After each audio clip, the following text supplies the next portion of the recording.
brought to us by BlackRock. If you don't know who BlackRock is, they are a private equity firm and the largest asset holder in the world, run by CEO Larry Fink. Danielle points out that BlackRock now owns 51% of residential homes in the USA, driving out homeowners and ownership for normal people. But is that true? BlackRock is an individual company separate from Blackstone, often confused. They're both colored rocks. I get it.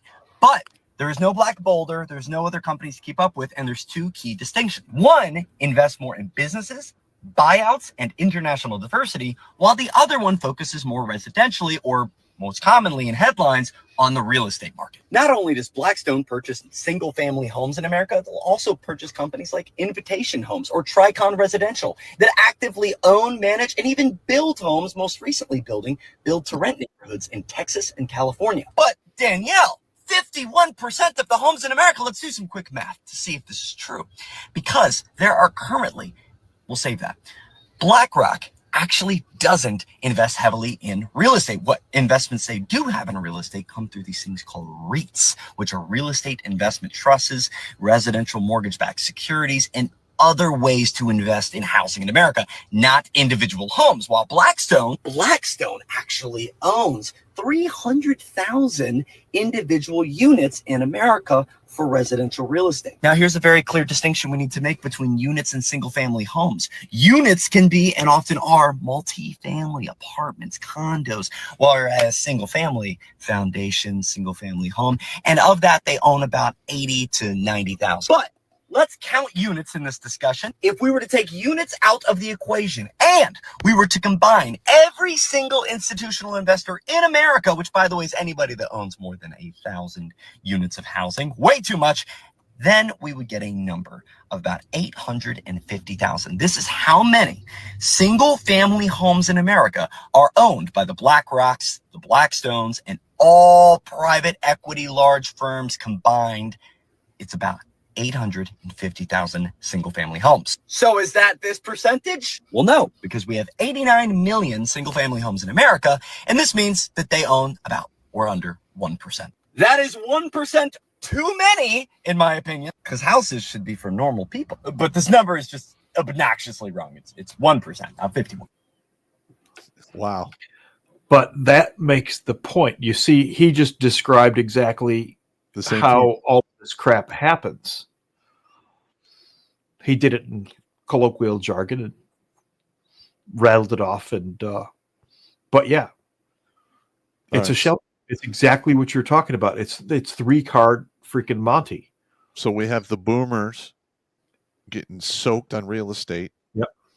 So that's one angle of attack to bleed off basically the wealth of the boomer, and I would say part of Generation X as well, because I'm the Generation X. Yeah. I wasn't able to buy my first home until I was 51 years old. Yeah, I got lucky because I was in the industry when I bought that house in Berkeley. Because I bought that with the last of the liar loans. The last of what? A liar loan. I don't know what that is. What's a liar loan? If your credit score is high enough, at least back in the day, you didn't have to like show them any income. You didn't really need any bank statements. You literally like, here's my credit score. It's like 790 or 815 at the time. And I want a loan for this property. And you literally write, this is what I make a year. This is my gross income. Boom. And they're like, they look at your credit score. They're like, okay, we believe you. Boom, we give you the money. So you were playing poker and chicken and real estate all at the same time. Well, I needed to live somewhere. No, I know, but I'm talking about the process. It was like you're bluffing like poker. Yeah. And you're playing chicken like you're driving in another fucking car at top speed. And you're doing it with real estate. And the interest rate I got on that was like 8.75%. And then it adjusted after 2 years to 11%. And then 1% after that until it capped out at 15. I only had the property for a year, and then I refinanced it using a conventional type deal, and I got a much better interest rate on that. And a couple years later, I refinanced it again when the rates came really low, and then that's where it's been. But every time you refinance the house, you're gonna if you don't pay out of pocket, it's going to cost you anywhere from $2,000 to $4,000. There's just all kinds of bullshit costs that, involved in that whole process. Of course there are. Of course there are. Everybody wants your freaking pound of flesh. And the thing with our mortgage industry, it's based off of the mortgage industry or the mortgage procedures from England between 1600 and the late 1800s. We literally adopted how they did shit over there for their mortgages. And What the ass? Yeah, that's exactly how that went down. That's the conventional mortgage. Literally is based, and the procedures are based off models of what they used to do in the 1800s and whatever, and before that in England. That's crazy. That's fucking nuts. So why is Blackstone buying rental homes in the U.S.? This is from 2025. This is just from this past July, not a month ago. Blackstone is an American alternative asset manager with significant interests in rental housing. We've been talking about them throughout the show here. In recent years, the company spent billions acquiring brands such as Tricon Residential, American Campus Communities, and Air Communities. Now, this is what I was talking about, like with Sing Management in Detroit. They bought everything up. And there's one that does this in Lansing. There's one that does this in Ann Arbor. There's one that does this in Grand Rapids. These companies, and I'll bet you that I should go back and look and see. I bet you that they are subsequently owned by BlackRock or Vanguard or something like that. That would not surprise me at all. Blackstone's housing portfolio consists mainly of apartment complexes, student housing, there it is, mobile home parks, really, you motherfuckers, and single-family rental properties. Many of their U.S. assets are concentrated in major cities such as New York and in the Sunbelt states, including Texas, Georgia, and Florida. Well, yep, student housing right there. Ann Arbor and Lansing.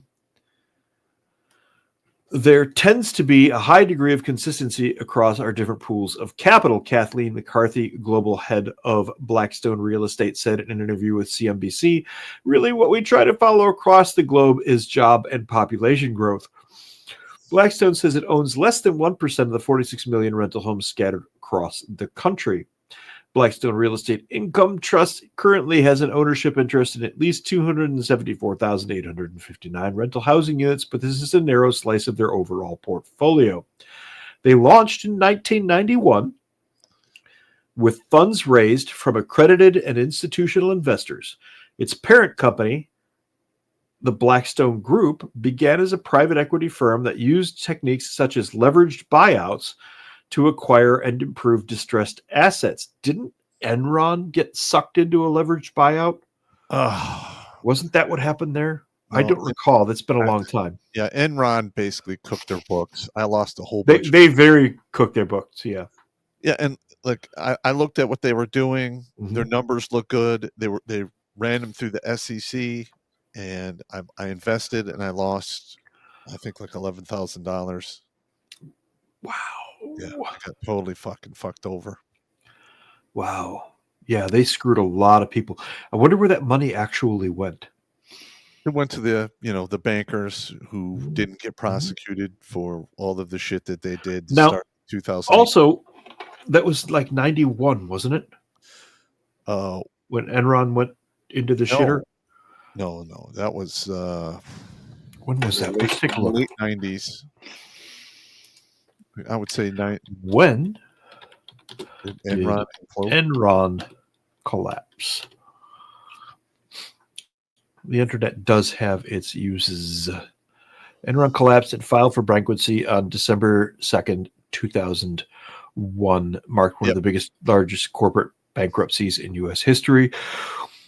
That also is a direct hit on the boomers' income. How many boomers had money invested in all of that stuff? They got hammered. Some people lost everything. Watch Grunt Speak live every Tuesday and Thursday at 8 p.m. Eastern. And if you want to join Pop for Supporters Sundays, go to redonkulous.com/donate and make a monthly pledge.